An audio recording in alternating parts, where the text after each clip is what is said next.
Lagi-lagi viral nih ya. Kemarin kita sudah senang sekali mendapatkan berita ya terkait pajak ya. Jadi masyarakat diberikan kemudahan dalam pembayaran pajak kendaraan. Ini viral lagi ya, lagi-lagi DPR nih ya. DPR mengkritik pedas, tapi emang kritik sih karena ada dasar hukumnya. Ya DPR ya, Dewan Perwakilan Rakyat. Sekali lagi DPR mengkritik KDM ya terkait kebijakan tidak usah bawa KTP asli ketika bayar pajak kendaraan. DPR Dewan Perwakilan Rakyat, tapi tunggu dulu, rakyat yang mana yang diwakili? Ya mungkin iya bagi yang memilih dia, tetapi saya tanya kembali yang memilih dia ini ya, apakah terwakili ya oleh DPR ini ya?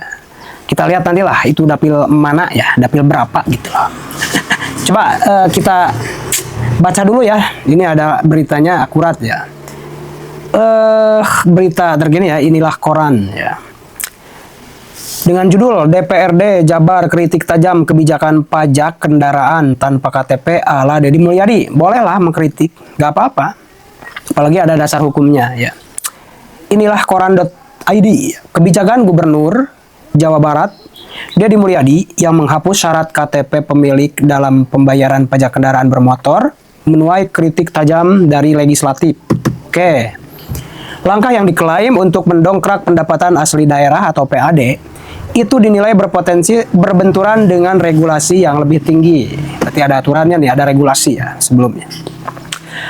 Anggota Komisi DPRD Jawa Barat Rafael Situmorang menyoroti surat edaran atau SE nomor 47 strip KU titik 03.02 garis miring Bapenda yang menjadi dasar kebijakan tersebut. Ada dasar hukumnya ternyata yang aturan dulu harus pakai KTP asli. Ia menegaskan aturan teknis pembayaran pajak kendaraan sejatinya telah diatur dalam peraturan Kapolri atau Perkap nomor 7 tahun 2021. Ternyata ada aturan hukumnya juga ya dalam peraturan Perkap atau peraturan Kapolri ya nomor 7 tahun 2021. Menurut anggota DPRD ini yang bernama Rafael ya, Rafael Situmorang ya, Jawa Barat ada Situmorang juga ternyata. Dalam regulasi tersebut secara jelas ya disebutkan bahwa pembayaran pajak kendaraan bermotor harus disertai KTP asli pemilik yang sesuai dengan data pada STNK dan BPKB. Ya betul, memang ada nih peraturannya, harus KTP asli sesuai nama STNK dan BPKB. Merujuk peraturan Kapolri Perkap nomor 7 tahun 2021, secara sekilas saya melihat memang ada ketentuan bahwa dalam pembayaran pajak kendaraan bermotor harus disertai KTP pemilik yang sesuai tercantum di dalam STNK dan BPKB. Ujar Rafael saat dihubungi inilah koran.id pada hari Rabu kemarin tanggal 8 bulan 4 tahun 2026. Ya, begitu ya. Jadi ini peraturannya sudah ada. Seolah-olah Kang Deddy Mulyadi menabrak aturan yang sudah berlaku. Tapi kan ini kita berbicara tentang fakta di lapangan. Ayolah masyarakat, ayo bersuara. Yang kalian rasakan, yang sudah dilakukan. Ternyata selama ini tidak bisa bayar pajak ya. Sebetulnya begitu. Kalau tidak bawa KTP asli. Tapi kunaon? Nah, tapi kenapa tetap dilayani kan? Hah? Kalian tetap dilayani kan meskipun nggak bawa KTP asli. Asalkan ada uang, kan gitu. Kalau bahasa Sunda nama nembak lah. Menembak gitu. Ya, kalau boleh langsung saja ya. Tidak diperbolehkan aja kalau bisa ya. Nah, bukan seolah lagi, tapi benar-benar ini ada inkonsistensi ya. Tidak konsisten ya, peraturannya gini, tapi fakta di lapangan, ya masyarakat sudah lebih tahu lah, sudah lebih berpengalaman. Memang bisa itu. Kalau ada uang gitu kan, namanya nembak.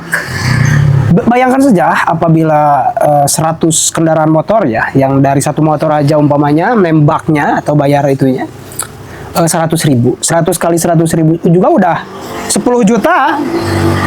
10 juta lumayan kan ya. Ayo kita jangan malu, kita jangan takut untuk bersuara. Ini fakta di lapangan seperti ini. Nah, karena ada indikasi inkonsistensi, maka muncullah Kang Deddy Mulyadi sebagai Gubernur Jawa Barat ya, Pak KDM ini sebagai pimpinan tertinggi di Jawa Barat ya, berhak Kang Deddy Mulyadi membuat pergub. Lanjut dulu kita baca ya. Ia menilai, atau Rafael anggota DPRD ini menilai munculnya kebijakan baru tanpa sinkronisasi dengan aturan yang lebih tinggi berpotensi menimbulkan dualisme regulasi di lapangan. Emang betul masyarakat merujuk pada yang mana nih yang harus dipegang gitu kan. Kondisi ini tidak hanya membingungkan petugas, tetapi juga beresiko menimbulkan celah administrasi dalam pengelolaan data kendaraan. Ya, pantas saja kemarin ada satu orang yang viral, katakanlah mungkin namanya Lantang ya, yang dengan lantang memposting video ya. Di dalam videonya itu dia berbekalkan surat edaran ya dari gubernur ya, surat edaran dari gubernur bahwa tidak wajib pakai KTP asli, namun nyata di lapangan ketika ke kantor Samsat dia ditolak untuk pembayaran pajak karena tidak ada KTP asli yang sesuai dengan STNK dan BPKB. Nah, lanjut ya. Rafael menegaskan sebelum kebijakan tersebut diterbitkan, seharusnya pemerintah Provinsi Jawa Barat melakukan koordinasi lintas lembaga, terutama dengan pemerintahan pusat dan institusi kepolisian sebagai pemegang otoritas registrasi kendaraan. Nah, ya memang sepintas memang seperti itu, tapi fakta di lapangan kembali lagi ya, kita percaya pada masyarakat, semuanya sudah berpengalaman dalam hal ini, ayo bersuara.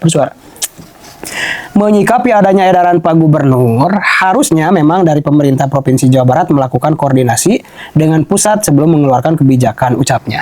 Kemudian ia juga menambahkan, posisi Perkap, ya peraturan kepolisian, sebagai produk hukum institusi nasional, memiliki kekuatan yang lebih tinggi dibandingkan surat edaran kepala daerah. Karena itu, harmonisasi kebijakan menjadi kunci agar implementasi tidak bermasalah secara hukum, khususnya kepolisian, karena itu kan aturannya yang mengeluarkan dari Kapolri. Ya, tegasnya, Rafael tidak menampik bahwa kemudahan pembayaran pajak dapat meningkatkan kepatuhan wajib pajak dan berkontribusi pada peningkatan PAD, pendapatan asli daerah. Betul. Namun ia mengingatkan bahwa kebijakan yang tidak disiapkan secara matang justru berpotensi kontraproduktif. Tanpa kejelasan payung hukum dan koordinasi yang kuat, implementasi kebijakan ini dikhawatirkan tidak berjalan optimal. Bahkan bisa memicu persoalan baru di tingkat teknis maupun legal. Pemerintah daerah pun diminta tidak hanya mengejar target penerimaan, tetapi juga memastikan setiap kebijakan tetap berada dalam koridor hukum yang berlaku. Salah satunya DPR-nya, Dewan Perwakilan Rakyatnya itu gagah dong. Menurut saya gagah lah. Mewakili rakyat gitu loh. Soalnya tuh dorong kebijakan pro rakyat ya kan. Apalagi ini mumpung gubernurnya selalu pro rakyat, pro pada kepentingan rakyat. Tinggal didorong aja, diperjuangkan. Selama ini saya belum pernah mendengar ya keluhan-keluhan masyarakat itu direspon oleh DPR.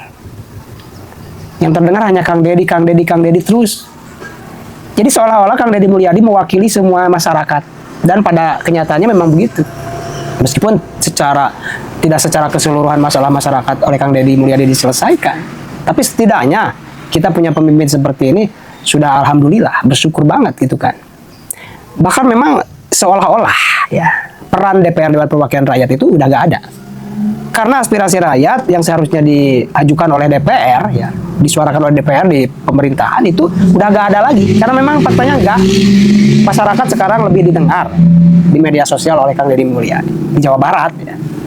Nah, bagaimana menurut kalian terkait kritikan dari anggota DPRD Rafael ini? Silahkan dicantumkan dan baku hantam di kolom komentar. Terima kasih sudah menonton. Jangan lupa like, subscribe, dan tekan tombol lonceng. Bye-bye.